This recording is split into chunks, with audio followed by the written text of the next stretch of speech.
자, 그래서 이제 우리가 세계 경제가 이렇게 가죠. 세계 경제가 굉장히 지금 암울하다 이겁니다. 두 번째는 뭐냐면은, 이, 지금 패권주의의 기초는 뭡니까? 트럼프에서 바이든으로 바뀌면서, 바이든은 뭐냐면 가치동맹. 소위 말해서 시장경제, 민주주의, 자유민주주의죠. 미국과 서방이 그러니까 가지고 있는 정치 체제지요. 경제 체제지요. 이 가치 동맹을 만들어 가지고 그런 공통된 그러니까는 그러한 정치 경제 이념을 가지고 있는 나라들끼리 힘을 합해 가지고 그렇지 않은 나라, 소위 말해서 중국이나 러시아 같은 경우는 권위주의 국가다. 민주주의 국가가 아니고 인권이 그러니까 제대로 지켜지지 않는 나라고 시장 경제 규칙을 제대로 지키지 않는 나라고 그래서 이들 나라들을 그러니까는 제재를 해야 되겠다. 이거잖아요. 이게 이제 바이든식 패권주의인 겁니다. 여기에 대한민국은 뭐하고 앉았습니까? 윤석열이 아주 공개적으로 하는 얘기가 있습니다.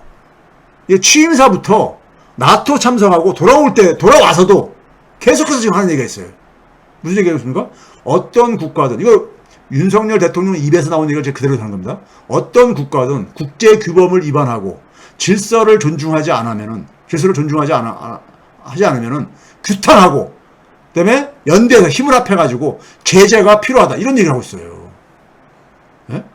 그러니까 이걸 지금 뭐냐면은 바이든 미국이 볼 때는 유럽의 일부 국가들이 볼 때는 국제 규범 질서 이거를 그러니까 안 지키는 나라가 누구냐? 러시아하고 중국 이런 나라를 지금 지명하고 있는 거 아니에요. 근데 러시아하고 중국은 뭡니까? 그 국제 규범하고 질서는 미국이 미국 이익을 가하기 위해서 만든 하나의 규범이고 질서지. 지난주 강연에서 미국이 경상수지 GDP 대비 경상수지 비중을 4%, 3%, 2% 계속 지 멋대로 자의적으로 변경하면서 했던 거 봤잖아요. 그게 무슨 규칙입니까? 예? 그게 무슨 규칙이야. 그러니까는 그렇게 하는 상황 속에서 그 미국의 이익을 위해서 그러니까는 예?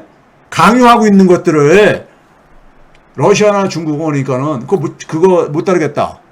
하니까는 뭐냐면은 그걸 규탄하고 제재하겠다는 거 아닙니까? 근데 거기에 대한민국이 그러니까 앞장서가지고 행동대장 하겠다는 거 아니에요. 예? 행동대장 하겠다는 거야.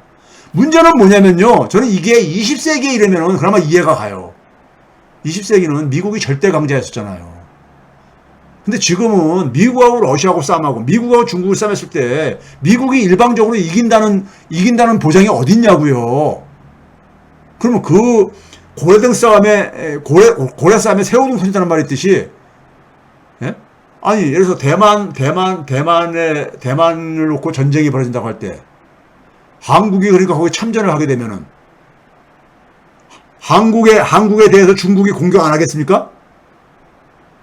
한국에 대해서 미사일 안 쏘고 안 쏘겠냐고요. 예? 미국은 중국 근처에 가서 전쟁하면 좋죠. 자기 나라 미 대륙에 있는 국민들은 그러니까 피해를 안 볼 테니까는. 예? 근데 왜 한국이 미국과 중국이 싸움하는데 미국과 러시아가 싸움하는데 왜 한국이 거기에 중간에서 그러니까 우리가 피해를 봐야 되냐고요. 예? 우리가 러시아하고 우리가 그러니까 굳이 그러니까 러시아가 우리를 그러니까 소위 말해서 적대시 안 하는데 우리가 러시아를 적대시할 필요가 뭐가 있습니까? 중국이 우리한테 그러니까 적어도 명시로 적대시 안 하는데 우리가 중국하고 적대시할 필요가 뭐가 있냐고요. 예? 그렇죠? 자, 지난 20년간 우리가 한국 경제의 성장에서 지난 20년간 한국 경제는요 수출 가지고 이렇게 유지해 온 겁니다. 왜? 외환위기 이후에 내수가 굉장히 그러니까 취약해지거든요. 취약해져요. 전체 수출액이 20년간에 4.3배가 증가했습니다. 근데 지역별 국가별로 보게 되면 가장 많이 그러니까는 20년간 수출이 증가한 나라가 어디냐? 보게 되면요. 인도가 11배. 예? 그 다음에 러시아가 거의 11배, 반 올리면서 10.6배니까요. 그 다음에 중국이 9배. 예? 그 다음에 신북방 지역이 평균에서 8.3배. 그 다음에 아세안 국가가 한 7배. 소위 러시아, 중국, 인도하고 아세안은 신남방이잖아요. 러시아하고 그러니까 저쪽에 그 러시아 주변에 있는 국가들이 신북방 국가들이잖아요. 이들 나라들이 평균 증가율보다 더 수출 증가를 주도한 거예요. 우리나라 수출 증가에 1등 공신은 이들 나라예요. 미국 3.1배 평균 증가율보다 낮잖아요. 유럽연합 3.2배 평균보다 낮잖아요.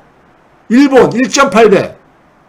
즉 우리 지난 20년간 우리나라 수출 증가에 1등 공신은 어디냐? 인도, 러시아, 중국, 신남방, 신북방, 아세안, 그 다음에 신북방 국가들 이런 나라들이라 이거예요.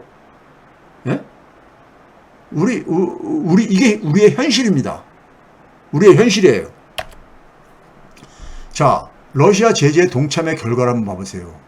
러시아 수출액이 전년 대비 올해 1, 2월 달에는요 31%나 증가했었어요. 1, 2월 달에, 올해 1, 2월 달에요. 지난해 1, 2월 달에 대비해서요. 3월 달 이후에 62% 이상 감소했어요. 우리나라 수출 감소에 지금 굉장히 주요한 요인 중에 하나가 러시아 제재 동참이에요. 거기다 무역 적자 규모가 큰 폭으로 증가하고 있어요. 러시아 제재에 가면서. 예, 유가 상승하고 러시아 제재 이중 충격으로 인해 가지고요. 그 다음에 탈중국. 지난번에 얘기했죠? 나토가 중국을 그러니까는 소위 시스템적인 도전, 미국이 만드는 시스템에 도전하는 국가로 규정을 하고 나서, 근데 중국을 한번 봐보세요. 5월달부터 무역수지 적자로 지금 가고 있습니다. 이게 94년이래. 지난 그러니까 이게 걸립니까? 한 92년대에 우리나라가 중국하고 수교를 하거든요. 그래서 93년도 정도 빼놓고 93년 이후에 그러니까 처음으로 적자를 기록한 거예요. 처음으로요.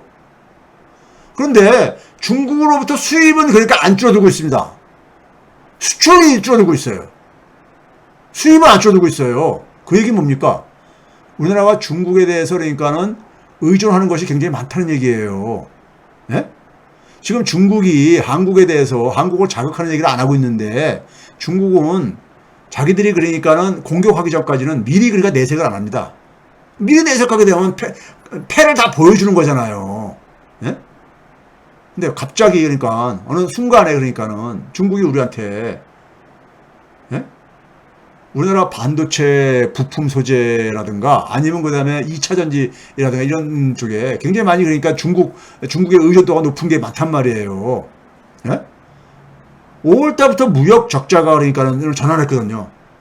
그동안은 무역 흑자의 1등 공신이 우리나라 무역 흑자의 1등 공신이 중국이었단 말이에요. 2000년대에요. 예?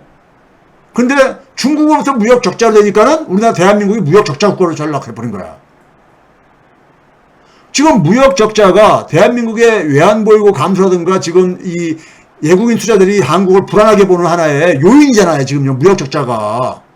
즉 5월달 이후에 윤석열 정부 출범한 이후에 5월달 이후에 무역 적자의 대부분이 뭐냐면 중국과 러시아에서 적자가 증가하면서 되는 거예요.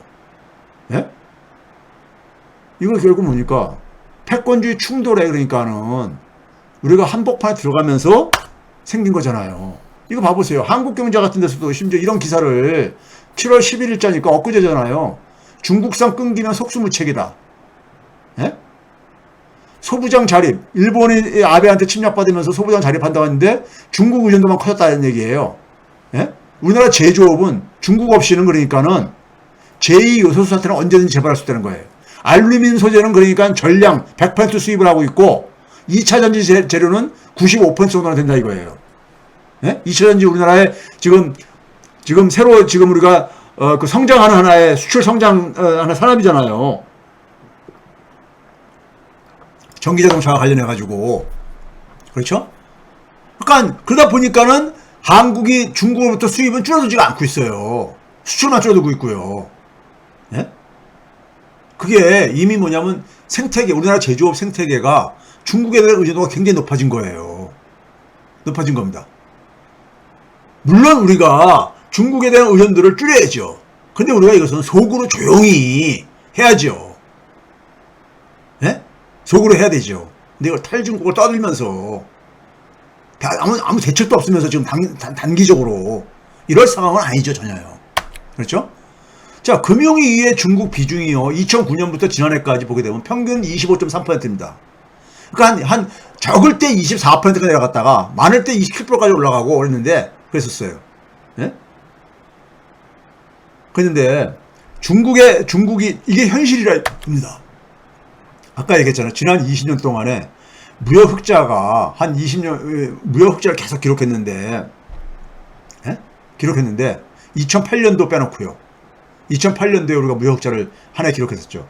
빼놓고 지난 20년 동안에 보게 되면요. 한 9년 정도가 중국으로부터 무역 흑자가 중국이기 때문에 우리가 그 절반이 무역 중국 무역 흑자 때문에 이게 기록된 거예요. 중국 무역 흑자를 빼게 되면은 지난 20년 동안에 반은 무역 적자로 전락합니다. 예? 우리나라 무역 적자가 되게 되면요. 적자 국가가 되게 되면 지금 외환보유고는 계속 줄어들 수밖에 없는 상황입니다. 이게 현실이에요. 현실입니다. 그 금융위기 아까 그랬잖아요. 금융위기 외환위기 이전에는 대일무역 적자 때문에 대일무역 적자가 우리나라의 그러니까 전체 무역 적자를 만드는 핵심적인 원인이었다고. 근데 외환위기 이후에는 특히 금융위기 이후에는 대일무역 적자를 중국으로부터 무역 흑자로 커버하고 있는 거예요. 지금 위에 주황색이 중국 무역 흑자고 밑에 파란색 기둥이 일본에 대한 무역 적자예요. 중국 무역 흑자가 없어 보세요. 일본의 무역 적자가 전체 우리나라 무역 수지를 적자로 끌어낼 게 아니겠습니까? 예? 이게 현실이라고요. 이게 현실입니다. 올해 봐보세요. 지난해하고 올해에서 보게 되면은 이 파란색은 무역 수지고, 아니 파란색이 경상 수지고 주황색이 무역 수지인데 다 적자폭이 커지고 있잖아요.